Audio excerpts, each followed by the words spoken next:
Hi there. I would like to make an entreaty to you. We would like this show to grow really fast, and the only way that that can happen is if you help spread the word. We do not advertise at all, aside from mentioning this show on other shows on the network. So if you have friends who like music, friends who like podcasts, friends who you want to convince that R.E.M. is a good band, send us their way. We would like more people to listen.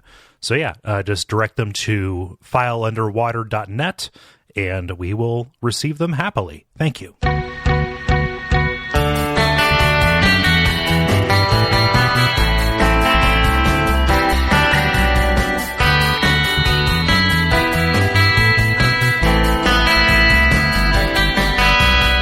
My name is Gary Butterfield. My name is Kole Ross. And you're listening to File Underwater, the show where we convince you that Murmur was the best album that came out in 1983. Walking it back. Yes. We're here. It's a different one each time. Oh, right? yeah. I can't remember if the second one was different or not. I can't remember either. Yeah, but yeah, we're here continuing our maybe starting our run through R.E.M. albums. Does Chronic Town count? Oh gosh, Gary, I'm equivocating. Sure. Yeah, but no, like this is huge. I mean, Murmur is kind of a landmark, and it came out in April 12th of 1983. And boy, oh boy, revisiting this has been a delight. Yeah, this is a really great record. Yeah. Yeah, it's going to be cool to talk about. I mean, this is what made it big for them. Like everything leading up to this point, were kind of local boys done good, and Chronic Town came out. We talked about that. And that was actually really huge in Athens. Like people listened to it, you could hear it, out the window of every house on the street. Yeah. But this is national. This is the beginning of big R.E.M. Yeah. There's still going to be some kind of like quaint little bits, but this is kind of where it started. And it seems, I think we mentioned this in last episode, perhaps, but like it seems like this came out of nowhere. But again, this is 3 years into the band, right? They had time to kind of practice and get good and kind of hone their craft. Yeah, a number of these songs are either just straight recreations of what happened on the demos that they put out initially, or they're songs that had existed since 1981. Yes, and that's true for the next album as well. Yes. So for these first few albums, there's going to be some kind of stuff that's from the very beginning of their career. I got getting polished up. I got kind of pissed off actually reading about the R.E.M. in this period between like 82 and 84, because if you look at their sets and if you look at just like, we're going to be touring in support of this album, but why don't we just play a couple of the songs from about 4 albums out? Mm-hmm. Yeah. Yeah, it's like, where do you get off actually doing this? Like, why are you playing Driver 8 so early? Why? I would have lost my mind. Oh, yeah. I would have loved it and been like, hey, when are you guys going to do something with that? And then they would have been like, who the fuck are you? Yeah, they would have mumbled and then got back into their huddle. Yeah. Yeah. They're actually, that's one of the stories I was reading about this, the band here when they were doing this tour around this time. And for the next album, this got all kinds of blurs together. Right. In their life, but they actually, for the most part, were really, they talk a lot about, when we talk about them not being like super rock stars, they were apparently pretty approachable. Mm-hmm. Like they would go out to, on these tours and they would meet people, who would come up and kind of talk to them, and they would, chat with them and stuff, which is, I think the bare minimum. You're not obligated to do that, but that's best practices. Right. But they would be like, hey, come down to Athens and visit us. And people would come down and see them at shows and stuff, and they would remember them. Like they're actually like fairly approachable for that stuff. But I still don't think they would answer questions about like why Driver 8 isn't on Reckoning. Right. But it is just, I imagine like if I saw them, if I was like a groupie or what have you, which they had at this point, that people would follow them from show to show. And I knew the album, hearing something like that, or hearing Harbor Coat Early or something like that would have just blew my fucking brains out. Yeah. Like I'm like, whoa, it's so good that they have this new stuff. Like I can't wait for that to show up. Yeah. Have you ever had that experience where you like see a band, you've seen them a few times and you see a song before it ends up on a record? Yeah. I went to see Ockerville River, and they played singer-songwriter before they put that on an album. It didn't even have a title at that point. Yeah. Yeah, that's super fun. Yeah. Like when that happened, and you can listen to it later and be like, oh yeah, like, oh, the early version did this. Yep. You know? Yeah, that's really great. Obviously, my indignation at them being so prolific at this point and kind of just being a hit machine, to use a weird cliche that I'm not sure is actually a cliche, that's played up for comic effect. But like, it just speaks to just how ridiculous they were as a creative force at this point. Yeah. It's similar to, you know, Where the Fuck Do You Get Off thing we talked about. Yeah, with Wolf and White Van. Yeah. Yeah. So at this point, where the band's at, 1983. They're still touring constantly. They're still writing really prolifically. Crackdown was a good success, like did very well, mostly kind of regionally. Right. You know, it made it up to like New York and ended up in like the Village Voice polls, things like that. But mostly they are just kind of, this is still a little bit of that, not really living anywhere, living on the road essentially. Yeah. Being road dogs. Road dogs. Oh. And kind of working on songs. Mm-hmm. Like we said, this is when they write the foundation for Murmur, Reckoning, and a lot of Fables. Right. Yeah. And they're getting like bigger venues at this point too. You know, they reluctantly agreed to open for the Police at this point for a good amount of the Copeland connection. Exactly. Yeah. IRS as well. Yeah. You know, they went around and did these, but they're like, oh, this is a terrible experience, and none of the band members actually believe it did them any good. Who knows if that's actually the case? You know, if I was at a Police show and I saw R.E.M, I'd be like, oh, that's cool, I'll check that out. They just were not satisfied with the way that shook out for them. Yeah, it was a bigger thing than they're used to. Right. But it does mark around this time, and you'll see with the live show that we put in the show notes for this episode, is that they're like on the other end of the wall of making the transition from living room party band to professional kind of touring act. Yes. Kind of thing. Like, it's still kind of like vital and crazy and weird. I know vital is the word I overuse a lot in the show. Yeah. It's still kind of very energetic and kind of evocative. Weird. Evocative, energetic, the Dark Souls of live shows. But they're still like jumping around. It's still kind of crazy, but they're getting more polished. This practice is doing them huge amounts of good. Yeah. And they are becoming like what will eventually be a band that like plays and owns stadiums. Yeah. You know, not literally owns them, but I mean like comes up there and commands the stage. This is them at the beginning of getting their confidence. They're not quite there yet, but they are definitely, you can see it. Yeah. You really can. Even though the confidence sometimes is obscured, like at this, the Letterman appearance, which is amazing. That was, I had no idea they did this, so I thank you for digging up the video. But like when they did, they decided, okay, we're going to do the interview. We don't have a leader, so Dave, why don't you come talk to us? Which was not something that happened. And then Stipe just walks off the stage. He's not there for the interview at all. He sits on the ground by the drum set. Oh, there we go. Okay. At the very least, during the second part when they're kind of talking, it's mostly like Mike Mills. Even it's not even Peter Buck, right? Which is just, and he's such a turtle. Like he's such like an unassuming little nerd turtle, and I love it. It's great. Well, no, I love what it is because Letterman's like, so why Athens? You know, why are all these bands coming out of Athens? And Peter Buck's like, there's nothing to do. Turns to Mills and says, oh, why do you think your album is selling so well? Oh, we priced it cheaper. yeah, exactly. It's really cute. Like, because we'll talk about that. Like this Murmur. Who knows if that's the reason why it's an artistic triumph? Because it's $6.98 instead of $8.98. Yeah. That's such a bizarre thing to have a basis for a pretty big rock and roll band to cite like, oh, records normally go for like $7.99. Ours lists for $6.99, but you can probably get it lower, if you want to. I love it. It's so cute and so good. And what's noteworthy is this is their first national TV appearance. They've done smaller ones. In the last episode, there was a live performance that was broadcast on TV. We mentioned, and this is like Letterman's a big deal. Yeah. And you do that and you do it to promote. So they did Radio for Europe. Of course, that's the single, or one of the two kind of big singles from Murmur. They had a chance. They ran a little bit long, and the audience really liked them. So they got to do a second song. And they did South Central Rain, which is kind of the centerpiece song from Reckoning, which we'll be talking about next episode, before it had a title. Right.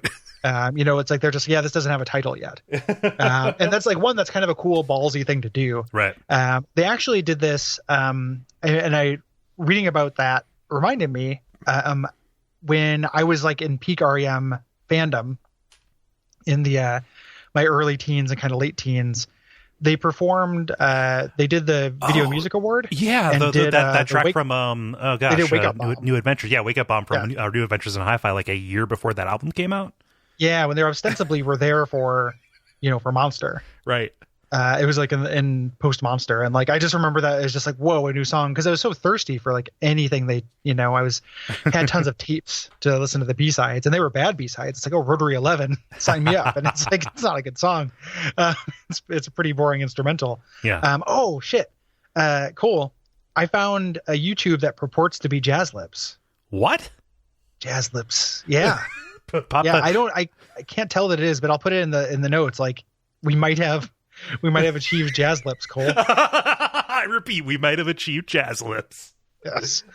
Jazz Lips on re-entry. I don't know that it actually is. It sounds believable though. It's somebody who sounds like Michael Stipe kind of mumbling over unlistenable tape loops. Yeah, I need that. I need that very bad, actually. Yeah, I will find it. It's repulsive. It's not worth listening to. Yeah. Another thing about this stunt of playing South Central Rain, then Untitled, was IRS fucking hated it because it created demand for a record that wasn't out. Like didn't exist. Yep. Yeah, like what are we going to do with this? Like everyone wants to hear this. It's not even on the radio. Yeah. Pretty ballsy and pretty, again, kind of in retrospect, very awesome. Who knows what it actually does, Yeah. No, but it's a nice piece of trivia. And again, it's one of those things where even live and stripped of a lot of the, production niceties that they would have, when they got to Reckoning, even though that is not a very overproduced record, like the entire song is there. Yes. Yeah. It's missing the intro, which is kind of interesting. And that ended up being, we'll talk about that more. Yeah. Next episode, but it was a little bit controversial. That being there not. So essentially that's their life at this point. Still no big changes as far as lifestyle. They are still living, at some point, like Peter Buck lived in a hallway, in this house. Like, what are you talking about? I read about that. Like he ended up renting out, his friends, like they had a house and they didn't have any extra rooms. So Peter Buck like lived in like on a sleeping bag in the hallway. Oh God. That was his room. Like you'd have to walk through Peter's room to like do anything. So it's still, they're not killing it money wise, but they're getting there and they're right on the edge. And this is going to be the thing that takes them over it, Yes. Yeah. So let's talk about kind of how the album was produced. Yes. So when they started putting together demos for this, IRS wanted them to kind of use their guys. It wasn't just that. They wanted to find someone specifically with a 24-track studio. Yes. As opposed to a 16-track. Which is what Mitch Easter had at Drive-In. How quaint is that? Like now that we live in a world of like infinite virtual tracks. Oh yeah. Like take like the Flaming Lips back in time and be like, listen guys, you get 16. Yeah. Make it count. Like some of the more extravagant Watch Out for Fireballs episodes have I think like 22 tracks, something like that for the sound effects and stuff. And it's not like we couldn't do that with one track. Oh, of course. But it's just it's not very many tracks. Right. But yeah, they wanted that 24 tracks. So they sent them to this guy named Stephen Hague, who was a producer who had done like a lot of more kind of new wave stuff, but Hague was really into it. Hague wanted him to do it, Yeah, Hague was into the band. Like he liked the song Catapult. Yep. He liked a lot of their songs. Yes. Catapult's the only one that kind of has bubbled to the surface. They recorded more than Catapult though. That's the only one that I think that there actually is a recording of.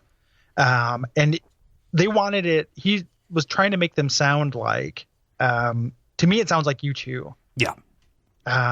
It's like that YouTube is, out of all the YouTubes we put in the show notes for this episode, that is the one that I think is the most mandatory listening. Yeah. You have to listen to it because it's so weird. Yeah. Because like the guys are not doing anything that different. Right, like they're playing the parts. Like Catapult is the song. It's just mixed in such a way, and they added this instrumentation. They added, synth keyboards on top of this. They took it up to Boston and like, hey guys, look what we did for you, and they hated it. Oh yeah, they absolutely despised it. Like, there is a little bit more that the guys are doing because there's some like more background vocals. It's kind like this is gonna be crazy. I think it sounds kind of cool. I don't think it sounds like Murmur good, but I would like to hear a band that can write songs as well as R.E.M. produce that way. like it's really warm. Like the whole thing, it's too slow. Yeah. Is the big problem with it, but it is like lush in a way that I can appreciate, like in like a Roxy music, like 80s Roxy music way. Yeah. I think it sounds too shiny, actually. Yeah. Yeah. I just, I kind of share their concerns. It sounds very dated at that point. Oh no, 100%. Like this is as somebody who likes 80s music. I don't want this instead of Murmur. Like right. I just think that it sounds kind of interesting. Mm-hmm. I'll give you that. Yeah. It's really, really weird. And they hate it, and they decided not to do it. Like, we can't do this. And it almost made it so we didn't get that song. Yeah, even still, I like all of the interviews for like a decade afterwards, like people are like, hey, that's a pretty good song. Like, and up until that point, that had been like the approachable R.E.M. song, what they came through with, like, hey, this is going to be a single. Like, that was the thing with the most potential, but like none of the band members have anything nice to say about it. Possibly because when they hear it or when they play it, it's that version in their head. It's the Hague version. Yeah. It's also, I think, with the best will in the world, I think that song needs a stronger chorus. Oh yeah. I'm not that great about Catapult. Actually, we'll get to it. No, it's a weird thing with Murmur in general, where like the songs, I love Murmur, but it's not my favorite R.E.M. record. I don't think it's their strongest songwriting. And the every song has like at least one part that I absolutely like adore that kind of redeems the rest of it. Yeah. But they end up in the few too many of these like 2 or 3 chord really repetitive choruses. Mm-hmm. That kind of have these like that I can't really get into. Yeah. So to open the curtain a little bit, we're recording both Murmur and Reckoning today, or at least our estimations of them. I think that Murmur is more important than it is good, even though it's very good. I think Reckoning is more good than it is important. I think Reckoning is my favorite collection of R.E.M. songs on an album. So like, I'm always going to go back to songwriting, like is always going to be my number one thing. And I think that it hits that throttle of not being overproduced, like having like a good sound to it. Yeah. But the songs are just like the strongest collection. Yeah. I mean, we're both in agreement on that. But Murmur, there's so much to recommend it as well. I don't want to get too far ahead of ourselves or make people think that we're, It's just since it's fresh in my mind, since I've been listening to it. Yeah. For the show. So they ended up actually working with Mitch Easter again. And he, and having him come in to Reflections studio in Charlotte with Don Dixon, and they had their 24 tracks. Yes. I forget if this is the album where Mitch Easter and Don Dixon are credited as machinists as opposed to producers. There was one album, it was either this or the next one, where their credit was really weird. It's the next one. Okay. They're machinist. Yeah, this one doesn't have the weird credits just quite yet. Yeah. And so they set out, like, they had this kind of unified vision for this record. Peter Buck has talked about how he just kind of like, he knew the sequence more or less going in. And they had sent out specifically cited Aftermath by the Rolling Stones. Yes. As to kind of make a kind of holistically perfect record. Yes. All killer, no filler. Yes. And the degree to which that's successful, obviously was hugely successful. Right. It ended up working quite like that. It's really, in a lot of ways, the way it is kind of produced is very conservative. Oh yeah. There's not a lot of like studio trickery. There's like a little bit of reverb on it. It's a really warm record. But there's a little bit of studio trickery, but not very much. Yeah. And that pretty much just falls down to like, oh, we found this weird sound by running a noise gate on Mike Mills's bass. Yeah, for the something opening. like that. Just like little tricks, not things that ended up being, central to the song, like say the reverse tape loops in Stumble. Yes, exactly. It feels like a step back from that kind of thing. And reading about the production of it, you get this idea that Mitch Easter and Don Dixon kind of wanted to do more of that stuff. Like they are always the guys who are pushing for that, and I just, it just wasn't right. And it wasn't an accident that they came in here and did like an accidental, first album that was, really, really renowned and semi-perfect. They set out and said like, this is what we want to do. Yeah. And it was kind of an effort on the band's part to sound more folky the terms like folk rock have no meaning anymore. Like, it's so bizarre how that is applied. Like, I've also heard R.E.M. referred to as country, sometime around this era, mostly in the late 80s, early 90s. But like, they wanted it to be to be stripped and reserved. Is kind of what it is. Kind of in stark contrast to a lot of the live stuff that we've heard earlier. And even like live versions of these songs sound very different because taken down to just their skeleton, they are rock songs, but here they come through as these kind of just shimmering curiosities almost. Yeah. Very, very warm and very like 70s sounding to me. Yeah. Like prior to, because this is 1983, we had the kind of reaction against the reaction to that. Like if you look at the way music works in a series of kind of calls and responses in a very real way of like, okay, well, here's disco. And then after disco, there was punk. And then this is kind of a reaction to that, it feels like. Yeah. This is not the kind of twitchy Talking Heads, angular, abrasive reaction to disco, and that kind of thing. This is, Bread was actually pretty good. I don't know why Bread is always such a punchline for me. Like, I know it's not that I dislike the band Bread. You know what it is? It's from the Who Shot Mr. Burns episode of The Simpsons when Homer is reaching down under his car seat and like with the tape that he has that he leaves a fingerprint on is the greatest hits of Bread. That's why I laugh at Bread. Well, or the Hulla Blues episode. Like, where can I find the latest releases by Bread? Oldies, I just heard them on the King Biscuit Flour Hour. What about the bog rattling bass lines? The competent drum work of Don Brewer. Yeah. Is one of the greats. I since I've been sad, I go to the used DVD store and buy old Simpsons DVDs, and I bought season 7 twice, and those episodes are so good and fresh that I forgot that I already watched it 6 months ago. I was like, I don't have this one. Bought it, and then I went downstairs. I was like, I have. It's 6 and 8 I'm missing, not 7. But I'm not going to complain.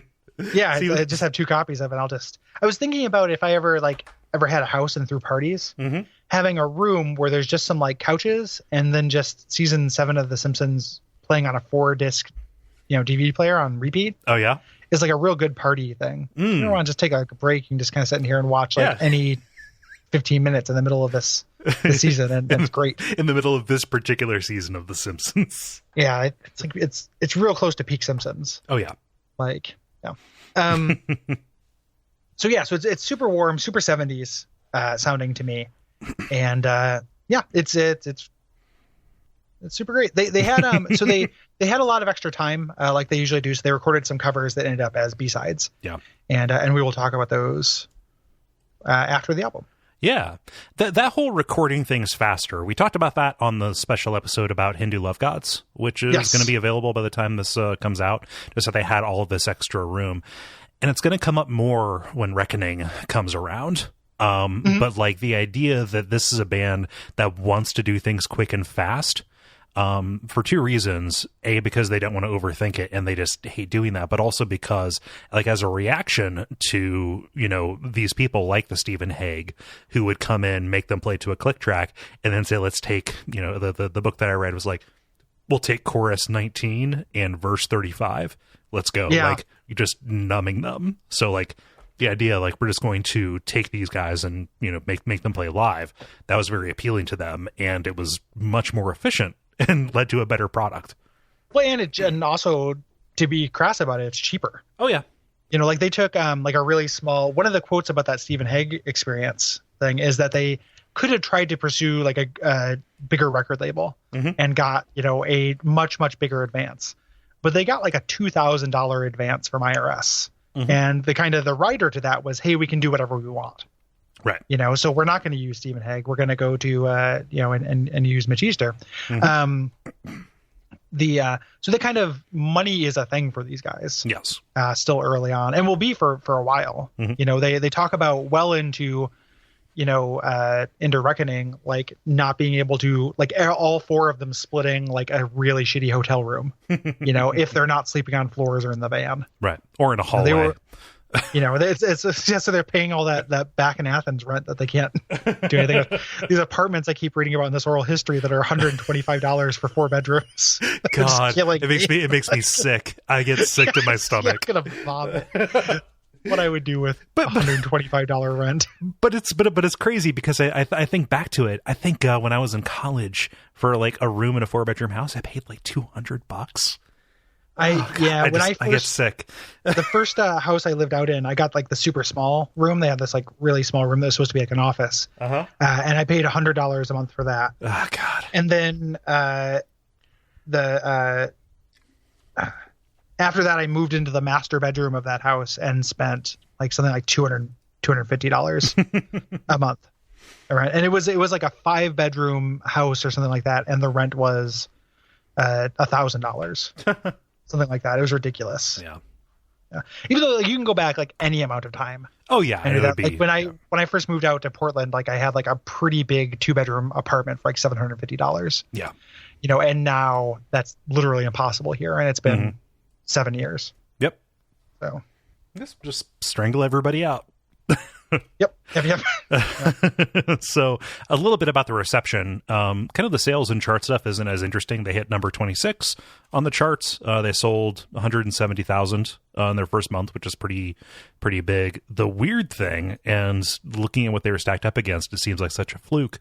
Almost. Rolling Stone named Murmur its 1983 album of the year against U2's War, Michael Jackson's Thriller, and The Police's Synchronicity.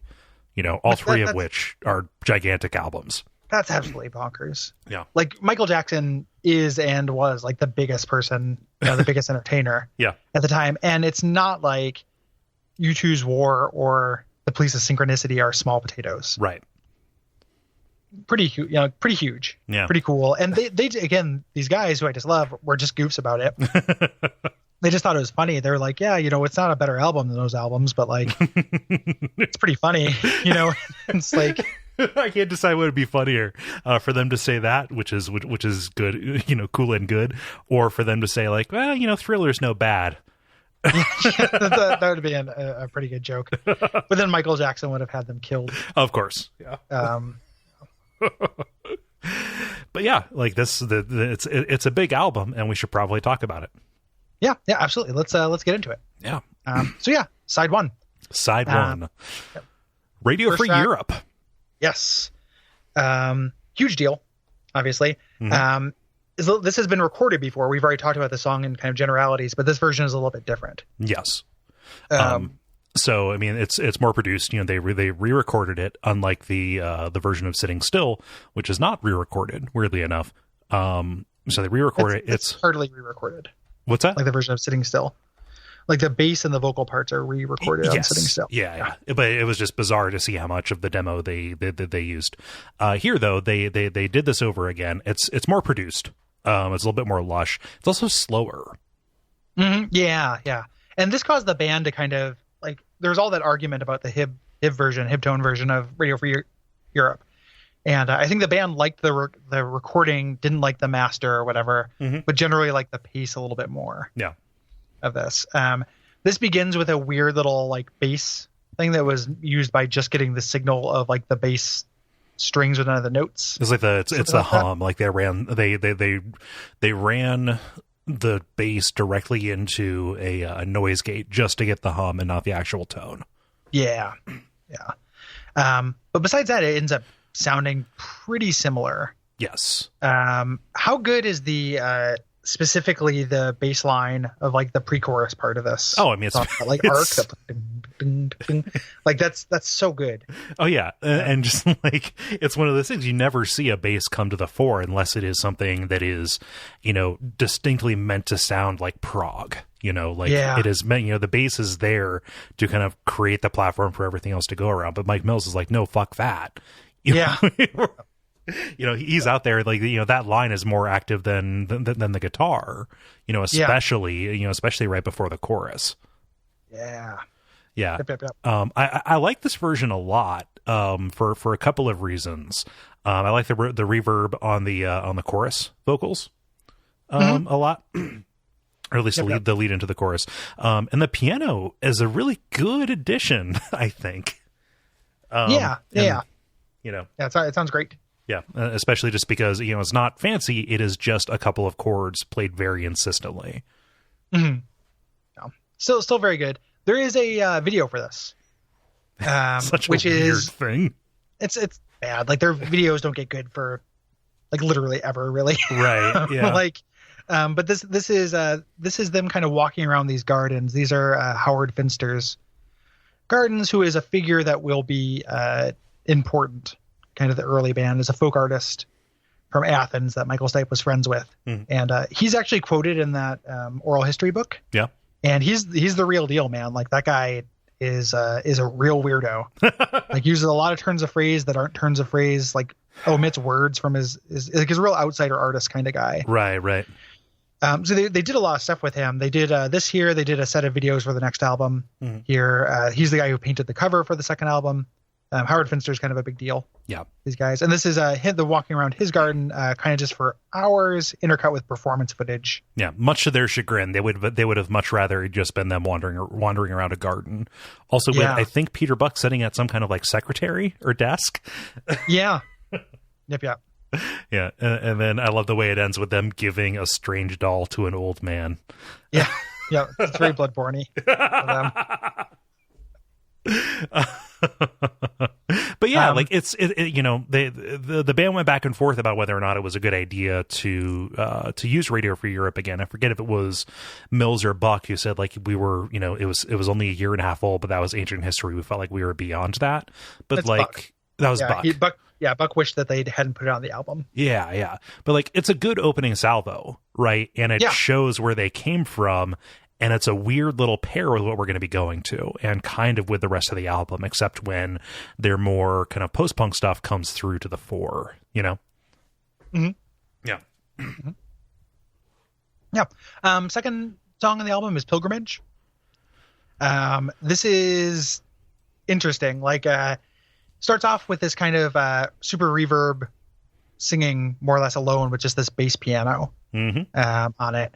Kind of repeating this chorus thing that will come a little bit later, or elements of it. Yeah. It's hard to name a chorus in the song. A lot of these songs have a lot of different parts that are all very simple. Yes. You know, so it's kind of interesting. But this is you got to hear in the notes. You said it sounds like a Phil Collins song. Yes. It definitely, like, I don't know if Phil Collins is the right way to put it, but it is. It's a real soft boy. Yeah, it's very soft. It was hard for me to like maybe Phil Collins in Genesis. It sounds not like R.E.M. A lot to me. I know that is a useless tautology. But there's something about the composition and kind of the sparseness, and also the reliance on Bill Berry's like weird little percussion tool set. Yeah, you know, at the back of it. It sounds like he's playing a bop it back there. Yes. This is another one that wasn't re-recorded. This is something where they used the demo track just on the album. And IRS did not like that. Right. They had kind of a problem with it, but the band was just like, no, we liked that version. Let's stick with it. The chorus here is kind of nice and big. I think that the parts of the song where it works for me is when Stipe is like really stretching the vocals. Yeah. To get as much as he can. There's a part, like this weird bongo post-chorus part near the end where he kind of sings the beginning, and then, you know, it's game on man time. Like, he kind of like does it as like loud as he can. That really works for me. Yeah. Up until that point, though, I'm not the biggest fan of this song. Yeah. I you know, it sticks out because it's weird. Yeah. And lyrically, this is about this that's actually, sorry about that. This is, what is this one about? I remember reading an anecdote. I could not find anything about it. I don't know if I have it. I remember reading him saying something about it, but if you actually look at the lyrics, it seems pretty abstract. Yeah. I like anytime there is talk in an interview about what these songs are about, I take it with a grain of salt the size of the Hope Diamond. Yeah, because it doesn't. Who even knows? But this is I like Pilgrimage. All right, kind of setting the tone. Moving on in third track, Laughing. Yeah. Here.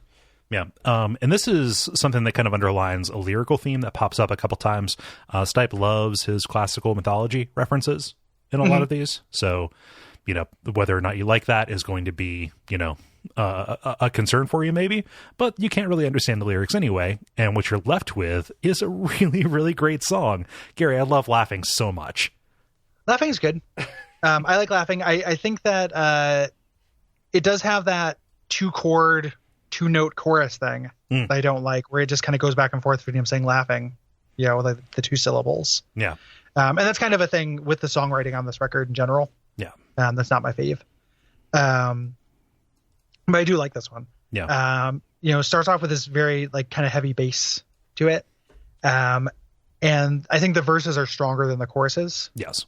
In this song, and the bridge is good too. It's really just the chorus I don't like that much. Yeah. There's also, he said before that this is about, he's cited specifically that picture. There's like a famous picture from World War II of this like bald woman carrying her kid. Yeah, going down the street and everyone is laughing at her. Yeah, it's like in Nazi Germany, I believe she may have been a Jewish woman, maybe. Yeah.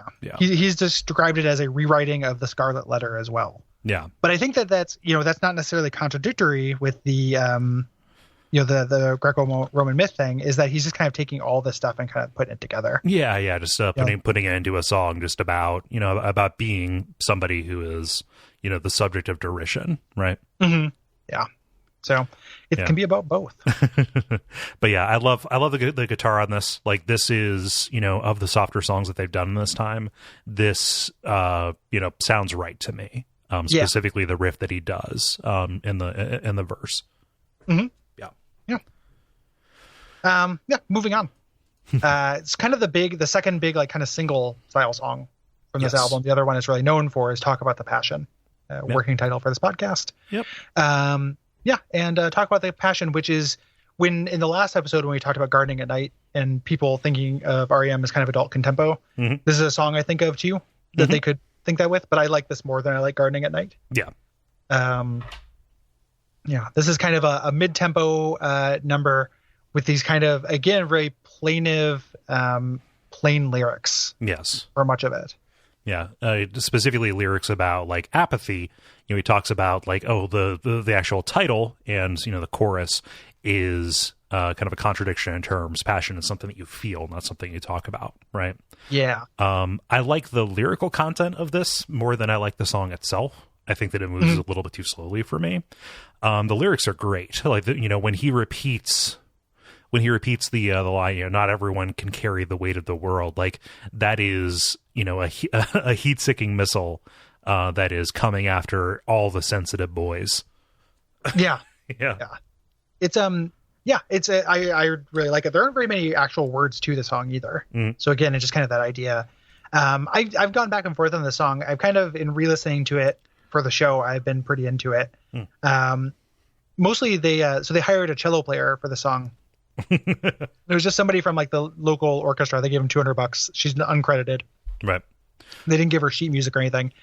And it's her part, and the backing vocals kind of do this as well. But during the chorus, when it just does that like doom doom, like that I'm off key, but like the kind of bouncing back and forth that happens with the strings in the final chorus. Yeah.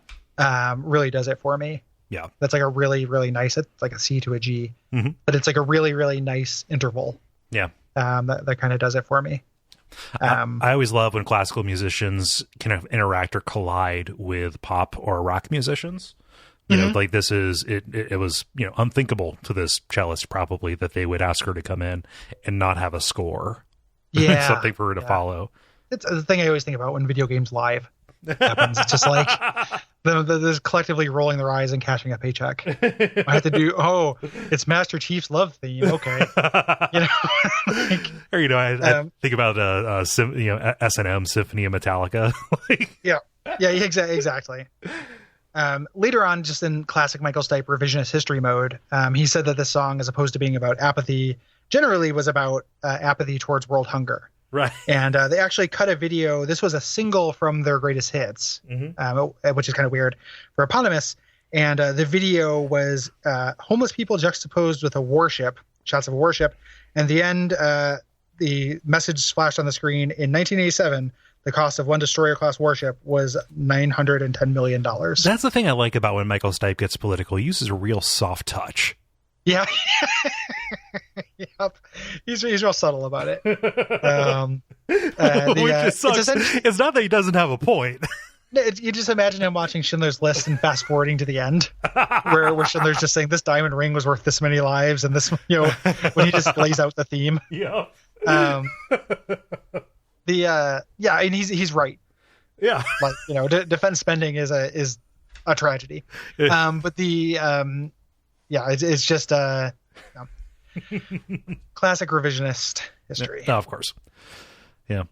Moral Kiosk, this is kind of an abrupt shift into something that has a little bit more of a backbone, which is bizarre because this whole side, aside from Radio Free Europe, has been, very soft boy style. Not the band Soft Boy, but we're gonna not entirely on soft boys. Yeah. But yeah, this is this is a Chronic Town ass song about televangelists. Yeah, mostly because you can get most of that from the title. Yeah, I guess. When I was looking, there's not a thing cited in the book that I read. Mm-hmm. But where did you get the televangelist thing? That was from the Perfect Circle / Remarks Remembered kind of line about it. Yeah. At the time, the very least at the time this one was written, nobody had a thing. Right. Nobody had a beat on it. It was one of the things where the author is asking other people in the band what they think it means, and they just they don't care. Like the one line from Stipe about that was like, the dictionary defines a kiosk as it's a real dick like kind of answer. Yeah, and mono means one. Yep. If it's about televangelist, it's so abstract as to be almost meaningless. Oh yeah.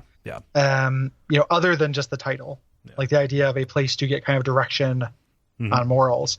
The actual chorus part of this that is crazy. Like Stipe modulates the volume of his voice. Yes. In between lines, which you don't hear very much. No. So it ends up being this kind of this kind of shouting on the offbeat, like it's all over the place. Yeah. And pretty cool. Yeah. I dig it. And those lyrics are very evocative nonsense. Inside cold, dark fire, twilight. Yeah. I love angry R.E.M. Gary. Yes.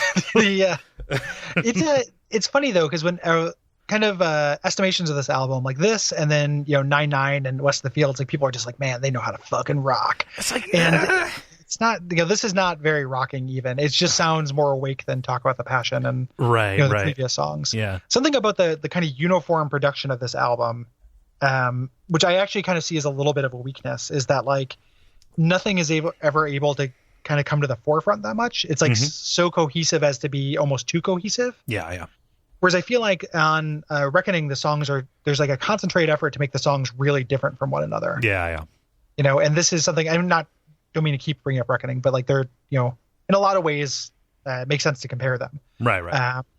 And it's still like, it's very good. It makes like a solid album listening experience. That's very, very nice. But when you start looking at the songs as individuals, they can they're so connected. You get the sense that they were so focused on painting that they didn't realize they painted the doors and windows shut. Yes. Yeah. But this, I like Moral Kiosk quite a bit. Yeah, it's good. It's just one of those ones that it has a couple of good tricks to it. Like Peter Buck gets to do something kind of weird. I love that little guitar bend, kind of trick that he does on the kind of punctuate the verse line. Yeah. But because this isn't a huge standout or one that kind of carried forward, there's almost nothing about it later on. So there's no real story. It is just one of these songs, and we're going to hear about another one later today probably, where it's like, oh, we could have, we would just write 22 of those at a time, because it sounds like an R.E.M. song. Yeah. And moving on. So I like Moral Kiosk quite a bit. I used to like Perfect Circle, and now I don't. Yeah. So another bummer from the drummer. This was written by Bill Berry on like a shitty Casio in his apartment, which that detail, I love that because it's a real detail. Like I've been in like party houses and band houses when I was young where there's just like, here's a shitty keyboard that's just around that keeps getting beer spilled on it that people would write songs on every once in a while. Yeah. but it's so, I find this like so too slow and too bland. Like I want another part for it really bad. Like I wish that the chorus for this was the pre-chorus or something like that. Yeah. This is ballady in a way that I don't think they're ready for yet. Like even the vocal line, that dun dun dun dun dun dun dun, it's kind of insipid.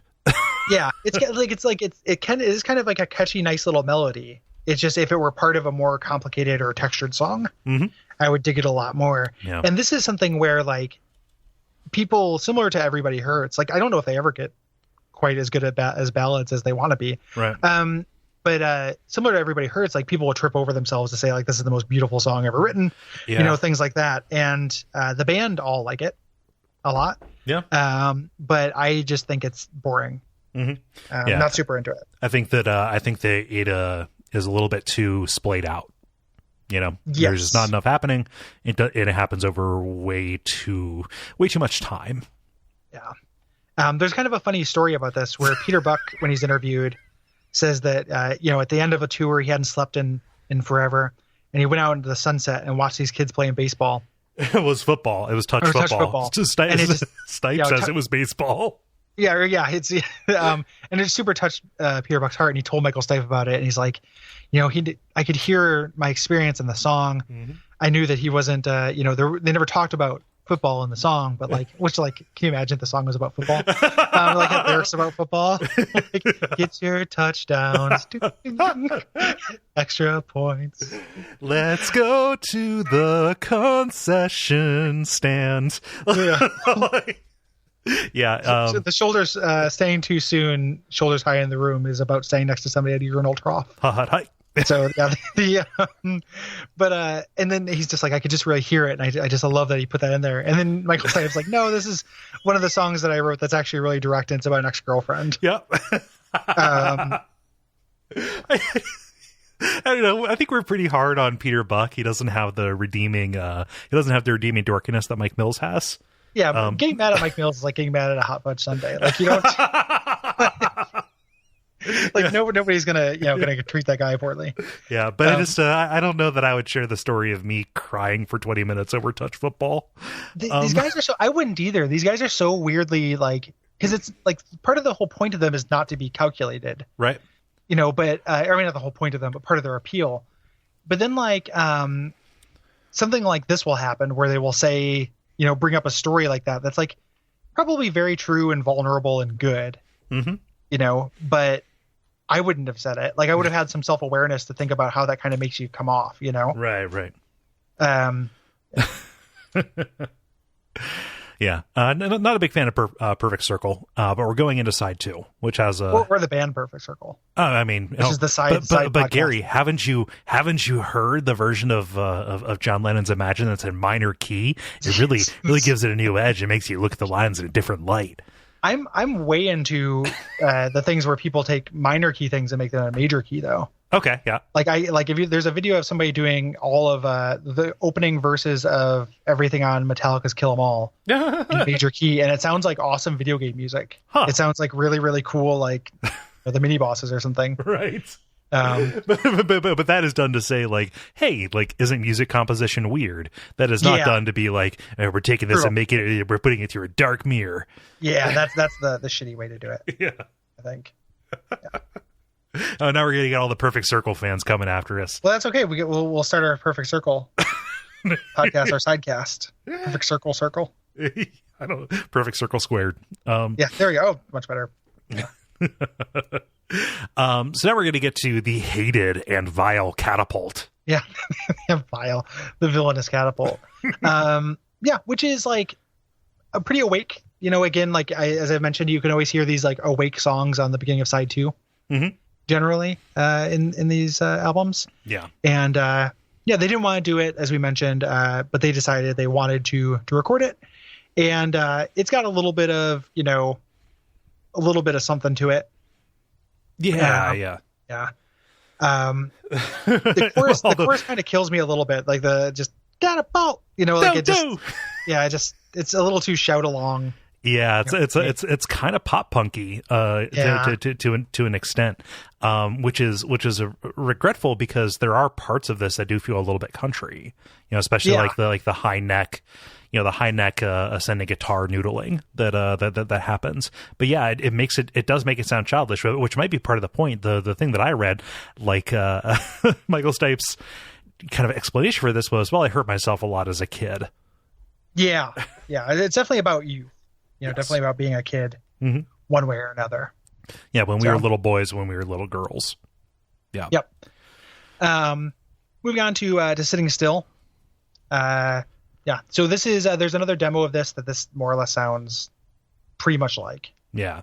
I mean, this is on the Hiptone demo. Yeah. So old song. Yeah. And a great song. I like Sitting Still an awful lot. Yeah, Sitting Still is really good. Yeah.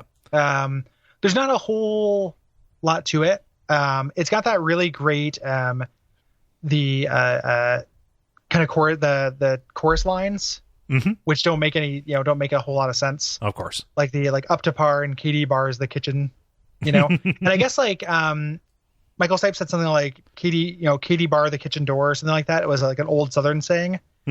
And nobody could find anything about it.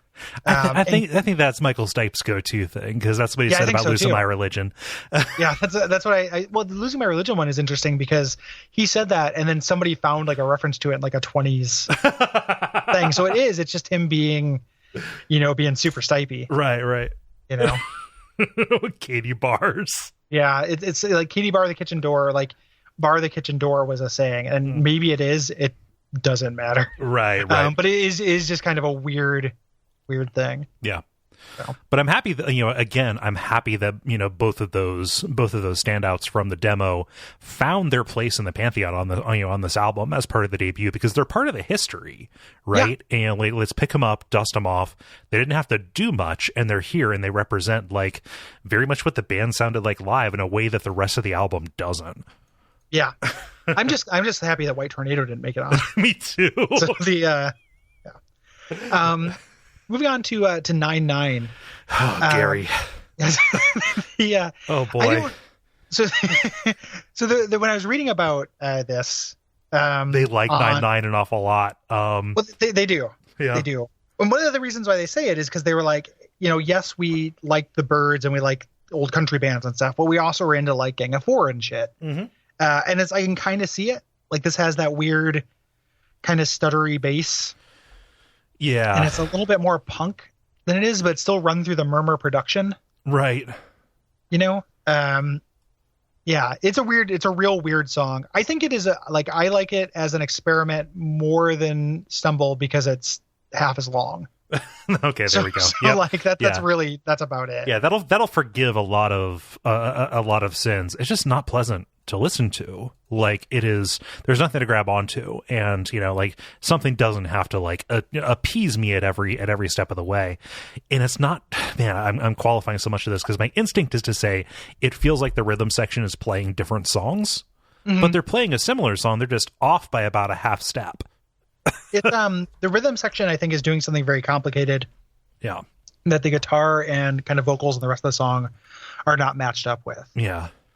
So it's like I have faith that like, Barry and Mills could like do this kind of like twitchy, that's entertainment style, like bass stuff. And then, but it's shackled onto an R.E.M. song. Right. In this weird way. I actually like the chorus of this song. Yeah. A little bit. And it is really droning. It doesn't switch between notes a lot. It's the same note, that give me a couple thing. But it does that thing where you do a run up to a line where it says like, give me a couple of pointers, like it, and then we'll finish it. Which I always like that. Yeah. This is, even for R.E.M. songs, this is really unintelligible and is purposely so. Yeah. They did it on, you couldn't understand the lyrics on purpose other than him saying conversation fear at the end. Yeah. I think that is much more successful on Harbor Coat. Yeah. That strategy. But like, again, it's good for them to kind of go for it. The lyrics are not the problem here. I just think it's a mess. Yeah, I don't love it. And I was I was looking like, I was like, okay, well, this may be a situation where it's probably better to watch live when it's stripped of that of that production, right? Like maybe it's going to hang together better, and it just kind of doesn't for me. There's I mean, me either, and it almost didn't make it on the album. There's a couple like little bits of trivia about this. So like one, they tried to do this for Chronic Town. And that version was like 6.5 minutes long and didn't go anywhere. So this is their restraint version. 2, they didn't want to add it to the album. Like the band didn't want to. No. But IRS Records president, Jay Boberg, said like, hey, I like that song. Would you put it on the record? Yeah. And they were kind of, that's again, them kind of being flattered. They were like, this is kind of sweet because we know this isn't going to be a single, but you still want it on the record. Mm-hmm. That's kind of nice. Yeah. So I could see them, it makes sense kind of narratively why it ended up on there. Right. It doesn't have a good place in the album. No. Yeah. I would say. Especially sitting still and shaking through, both of which are again more representative of what they sound like. Yes. Yeah. But I would say if you put Sitting Still and Shaking Through next to each other, that would be way too much of like a morass. Way too similar. Yeah. Yeah, because those are similar. Those are like the burning down ages of you. Yeah. Of Murmur. So yeah, Shaking Through.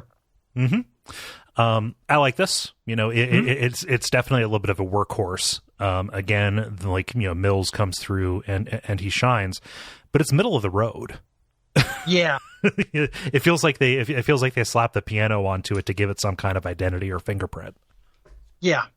And the piano is very nice. Yeah. They recorded that very specifically. They had 2 pianos, like a nice piano and a shitty piano. I think this is a song where they recorded both of them together. Yeah.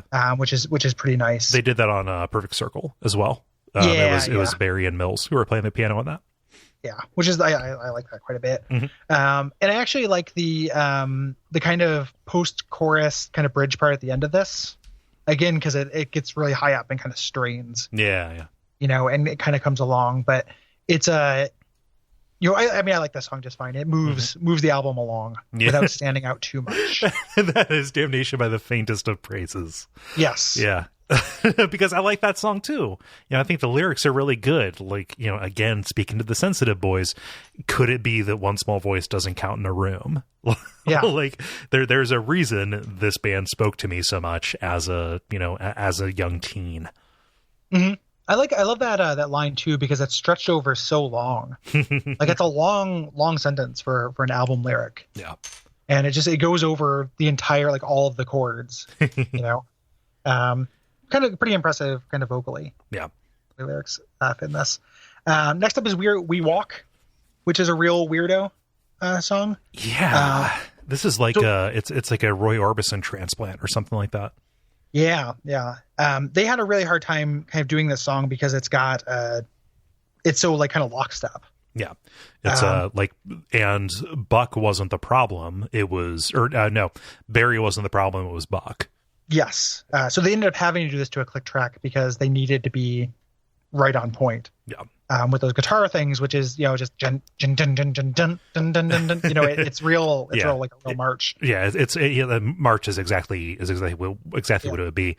And Buck is just doing these straight major chord arpeggiations. It sounds like a sped up major key version of Everybody Hurts almost on this thing. I actually really like this song. Oh wow. I like it because it doesn't sound like all the other songs on Murmur. Okay. So it breaks things up a lot. I think that it does the beginning of it, where it sounds like super nursery rhymey, has a cute origin. Like the lyrics were written because Stipe had a friend who lived on the second floor and would sing something like this whenever they walked up the stairs. Up the stairs to the landing, up the stairs to the hall. Yeah, would sing that as he walked behind her, and I think that's cute. And then when we get to the outro part, this like Take Oasis part, I love it. Like it sounds like ridiculously huge and like I hate this word, but it's like epic sounding. Yeah. In a way I really appreciate, which is added by the one piece of like dumb studio trickery I've ever thought like really works for these guys, which is they recorded this. They were near a bar and they recorded these guys playing pool. Yeah. And it sounds like thunder. Like I always thought it sounded like hiding from a thunderstorm. Yeah. And it comes out of fucking nowhere too, is what happens. Yeah. It really works for me. Like, I don't know, I like the song quite a bit. Yeah, I just think it's a little bit too a little bit too twee and a little bit repetitive for my particular taste and what I expect.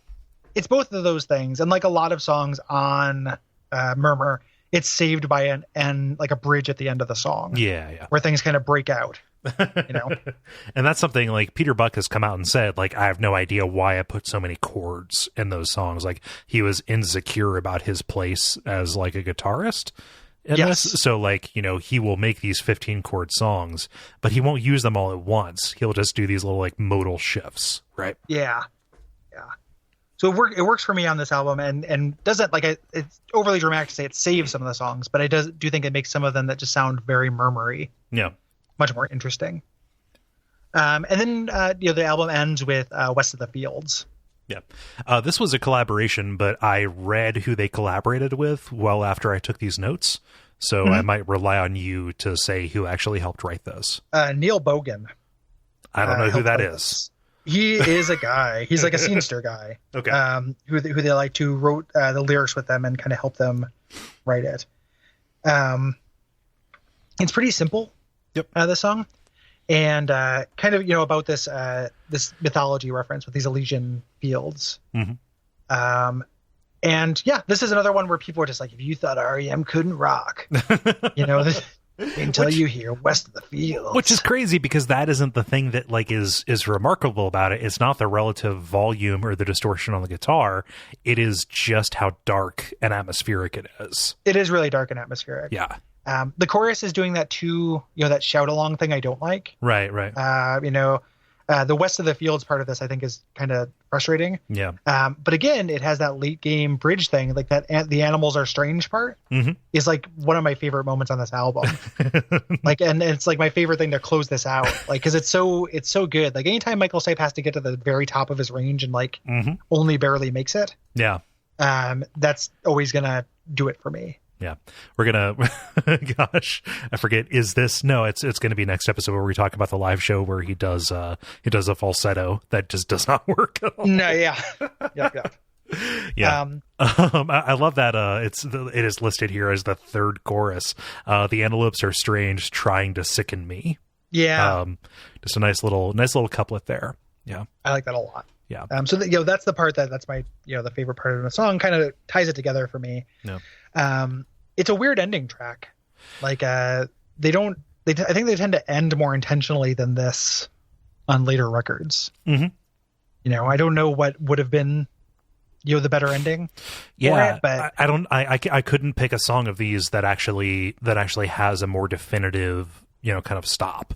Like maybe they could have opened with something like Laughing or with Sitting Still and then close with Radio Free Europe. That'd be the only way. Like, but that's sequencing it like it's a live performance. Having a closer.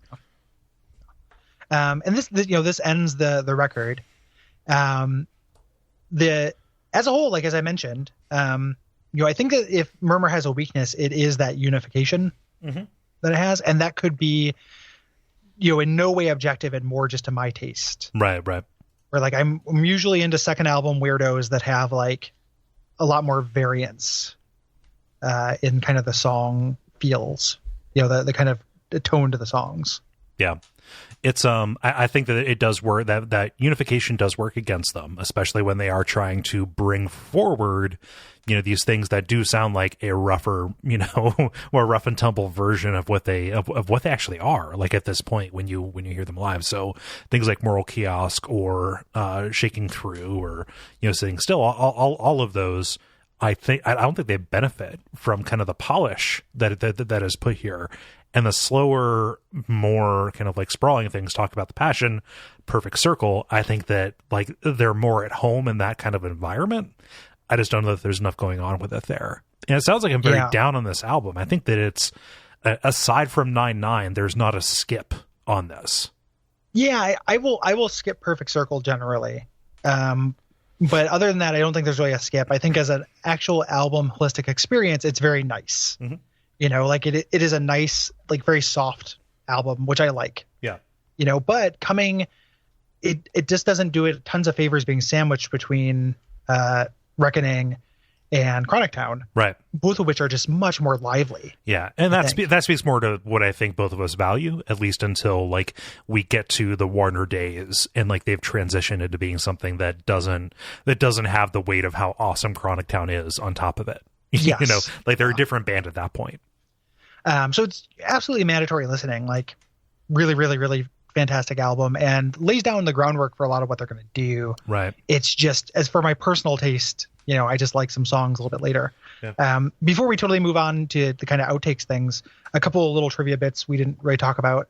So R.E.M. likes to name their albums in weird ways, or have their album sides. Mm-hmm. This one's kind of minor in that respect. Most albums have an A and B side. This has side 1 and side 2. Not that big a deal. But we should talk about the cover a little bit. Yeah, this cover is fantastic.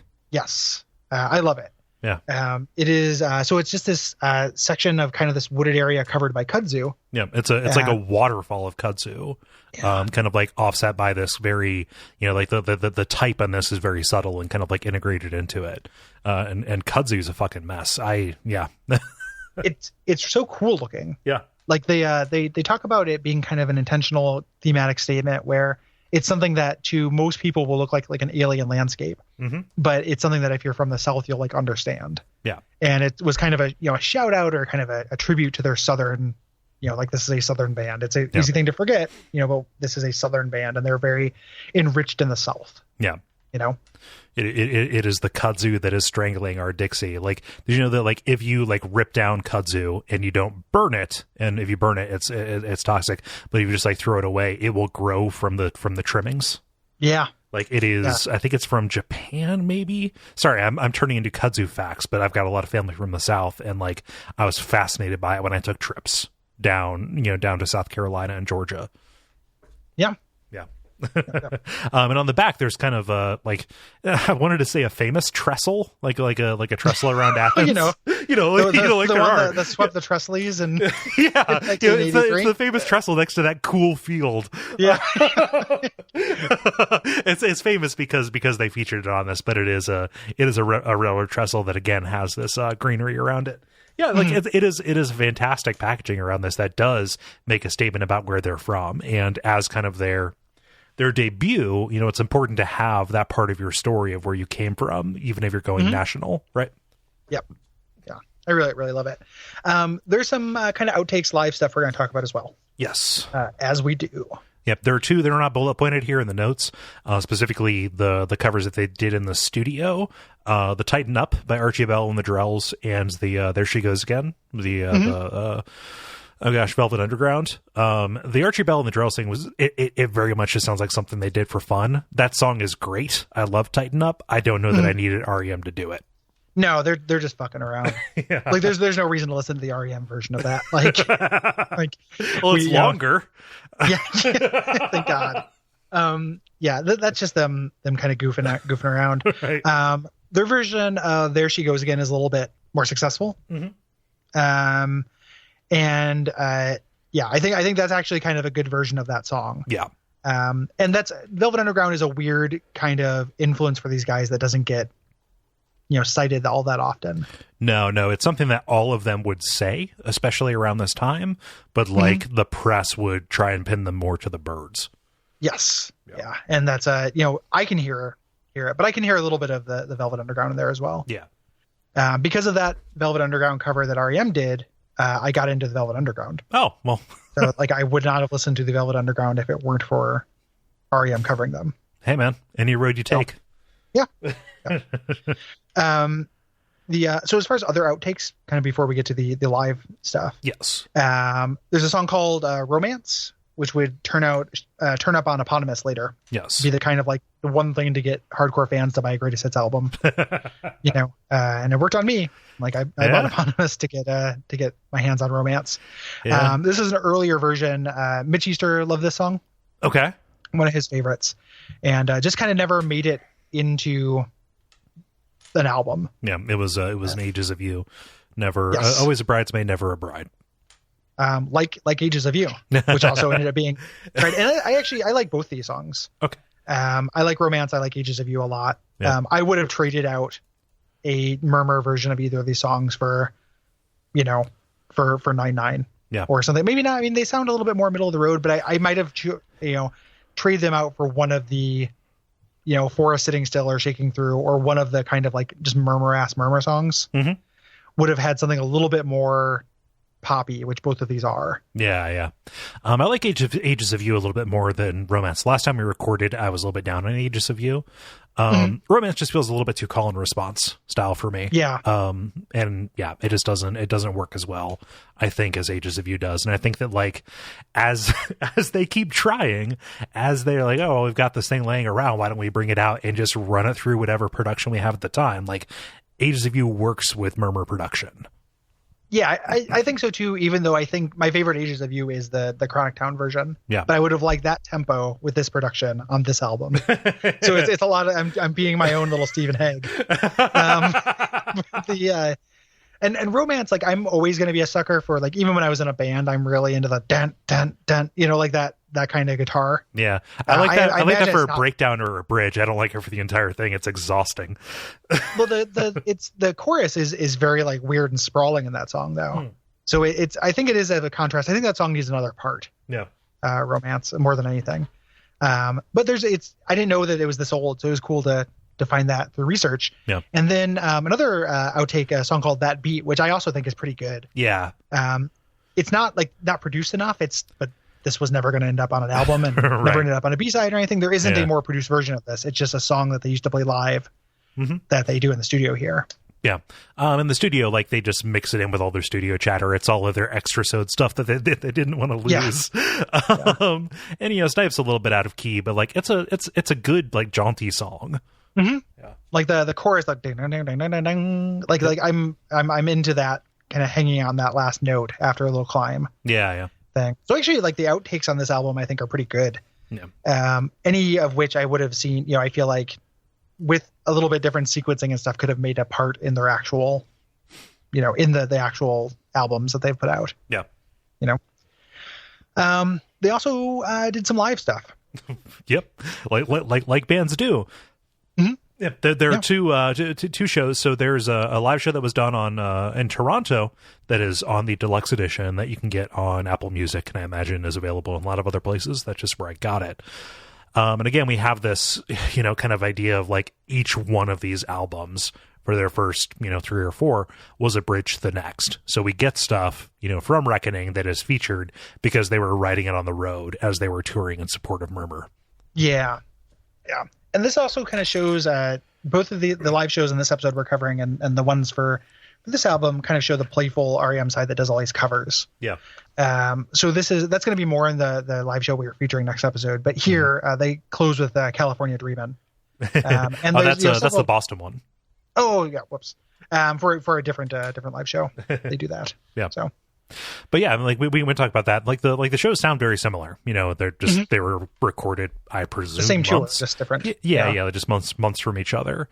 But yeah, that California Dreamin' cover is pretty good. Cornucopia Dreamin'. Yeah, That's what I was trying to go for, but both of us are tripping over California. Why is that so hard to say? It's been a long day. It is real good though. They're suited to that kind. They're suited to the mamas and papas. Yeah, well, I mean, just like it's those harmonies. You have Bill Berry and Mills, getting up there and just kind of being their own Stipe off on the side. Yeah. Or it's good. All these live sets are very good. I think one of them is officially released as was a bootleg called Return of the Rickenbacker or something like that. Like Revenge of the Rickenbacker. I don't like that one bit. Nope. The R.E.M. bootleg scene has a bunch of really bad album names. Yeah. In one of the books I was reading, somebody bootlegged an early show from this era and put out or it might have been from the Chronic Town era, actually, so I apologize for the bleed between this and Jazz Lips, but they put out a cover and it's it's a drawing of the gargoyle from the Chronic Town cover. Okay. But when you fold out the tape, below its waist, it's holding its erect dick. and it's called like Slurred or something like that. It's like R.E.M. Slurred. Okay, that's pretty funny. And then it shows the gargoyle. It's crass and it's really, really fucking dumb, but it's pretty funny. I'm pretty into it, actually. Yeah. Like I get my hands on that. Yeah. So should we do favorite, least favorite? Yeah, let's do it. And this is not this is no B-sides or anything. This is just on Murmur. Right. Yeah. Go for it. I can do mine. So my favorite is going to be Laughing. I think that is kind of the most enduring of the ones. Like, and I'm accepting like Radio for Europe like that I feel just, is its own separate thing. And I want to zag when I should zig, but I think Laughing, just sounds most like them at this point. I think that it is, just a really good, solid song that fits in on this album. And is not, doesn't fall into the trap that Talk About the Passion or Perfect Circle do. For least favorite, it has to be 9/9. It just doesn't. It doesn't do anything for me. I can't imagine I can't imagine the album that it would fit in on, and on its own merits, singled out. It's like, yeah, this is this seems very intentional. You're just intentionally trying for something that I just have no interest in.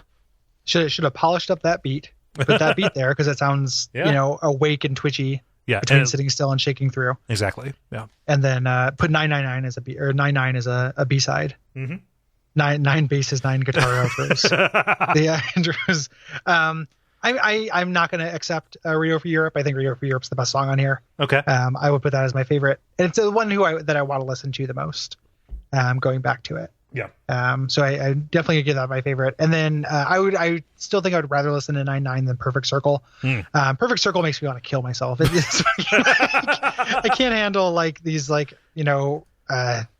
there's another song in the next album too. Whenever they just like really slow down and get into the like kumbaya thing, I die inside.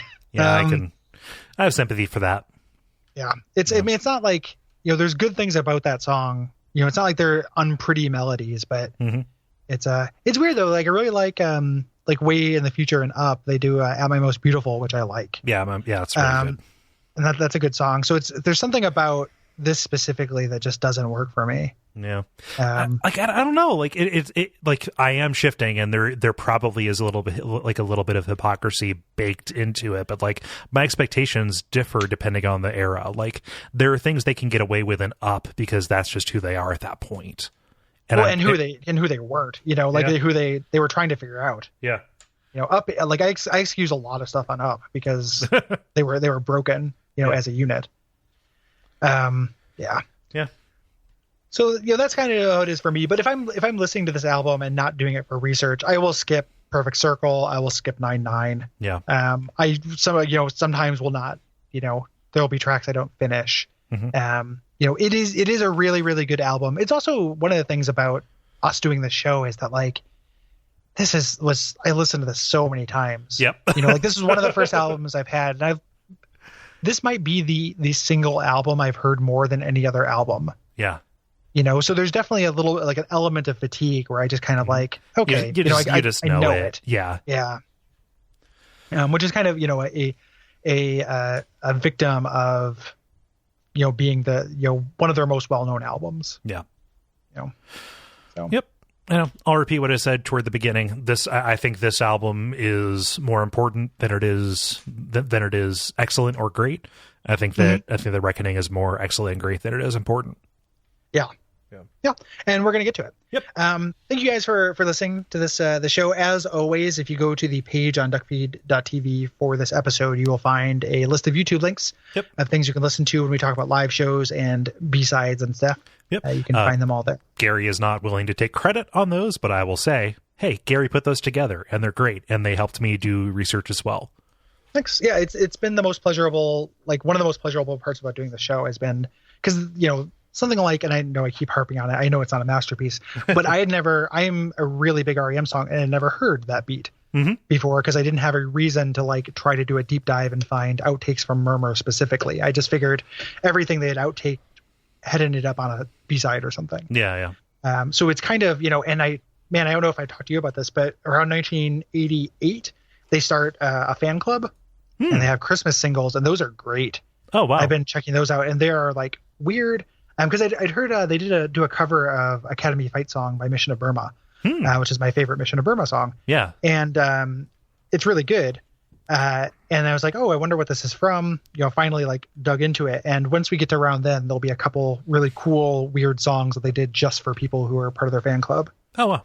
Including some unlistenable experiments, which is always fun. Yeah, of course.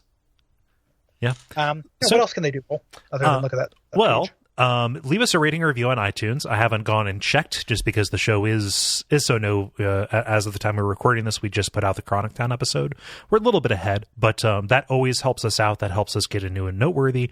That helps more people find the show. If you like us, share us, please.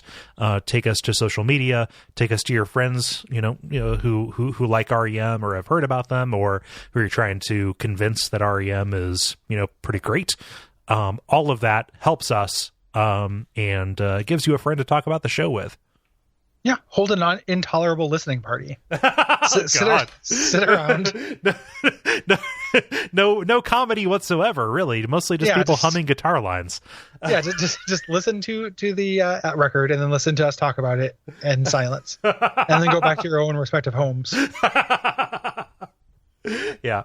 And we can only do the show because of the support that we get on Patreon. That is at Duckfeed.tv/Patreon, or patreon.com/Duckfeed.tv. Both of those work. And your generosity has helped us make this show a part of our lives and a part of yours. Yes. Also of note, coming up after you hear this is Duck Spring.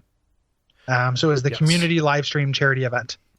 That is done once a year by people in our community. Mm-hmm. It is March 15th. March I believe the 17th, 18th, and 19th, going into the 20th. Yeah, that sounds much more accurate. I just said it with certainty was the thing. Yeah, well, it does happen to be true. On the 17th, that night, if you want to stay up late with me, I'm going to be live streaming The Binding of Isaac, Afterbirth Plus, and Antibirth. Mm-hmm. For a few hours, and Yep. And I will be, I believe, playing on Sunday morning. There will be a schedule posted for that, but it's our community coming out and streaming video games to help raise money for the Transactive Gender Center, a nonprofit that does very important work to assist and aid transgender youth and their families, and also provide education for their schools. Yes, yeah, and help. It's really phenomenal. Yeah. So, very proud of everybody for putting that together. Yeah. I think that's about it. Just about, yeah. Also, in the charity kind of side of this, I believe that this comes out shortly after the Diggity Duck bundle is the thing. Oh, fantastic! Yes. Yeah. This comes out actually well after. Well after that. But that is a bundle of shows that we've done from across the network, including an episode of File Underwater about the Hindu love gods. Hear us talk about really, really dad-style blues rock done in a drunken fever. Yes. It was the place for R.E.M. side projects. Until eventually we want to do another charity project and we do an entire hour on the baseball project. Which let's not do an hour on the baseball project. No, I'd rather not. It's real cute. Like it's real Mike Mills being a dad. I don't know if he has kids, but it's like just him in a baseball cap holding a Budweiser, kind of playing some songs. So we talk about the Hindu love gods. There is one copy of all or almost all of our shows. Mm-hmm. In that, including a couple of cool special things. You get to hear the abject suffering we did with Steve Gaynor of Fulbright fame, upcoming Tacoma and Gone Home on Mortal Kombat 4. Yep. That was super fun to do. Yep. You get to hear a bonfire side chat that we do with Jim Crawford of Frog Fractions 2. Mm-hmm. Absolutely. And then just kind of an episode of all our things. There's a Watch Out for Fireballs about Pac-Man 2. Real good stuff. Yeah. Episode of this, episode of The Level, episode of Those Damn Ross Kids. Teenage Dirtbags on Don't Deny Your Heart. So our hot chip for this year is in that bundle because we're trying to get people to buy it. All proceeds go to charity, and we would really, really appreciate you checking it out, and you get something cool as well. Yep. So you can find that. There will be a banner on Duckfeed.tv/store. Absolutely. And until next time, it is the end of the show as we know it. And we feel fine. Impossible.